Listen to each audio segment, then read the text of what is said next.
கொஞ்சம் நான் திரும்பவும் சொல்றேன், நான் கட்சி நடத்துறேன். 200 வீட்டுக்கார வரணும், கூட்டத்துமே இல்லை. நம்ம சொன்னாலாம் கேட்டுருவானா, நீ கேளு, கேட்காம போ. நீ என் கூட வா, வராம போ. இந்த கட்சியில சேரு, சேராம போ.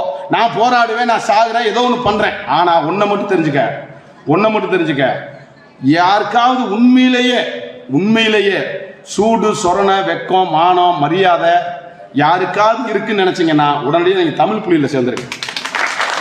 ஏன்னா இங்க ரோசக்காரனுக்கு தான் வேலை, இங்க கோபப்படுறவனுக்கு தான் வேலை, இங்க ஆத்திரப்படுறவனுக்கு தான் வேலை, உணர்ச்சி படுறவனுக்கு தான் வேலை.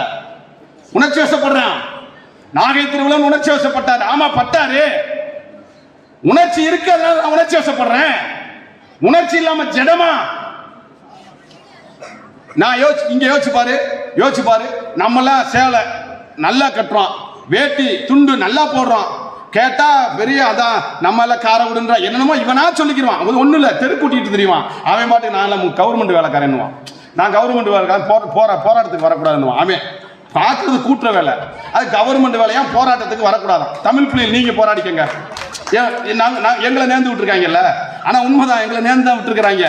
உனக்கு ஒண்ணுன்னா கவர்மெண்ட் அதிகாரி வர்றானா இல்லையோ, இந்த கவர்மெண்டே வருதாலும் சரி, கவர்மெண்ட்டுக்கு எதிராக கவர்மெண்ட் அதிகாரிகளுக்காக போராடுவதற்காக என்னை நேர்ந்து தான் விட்டுருக்காங்க.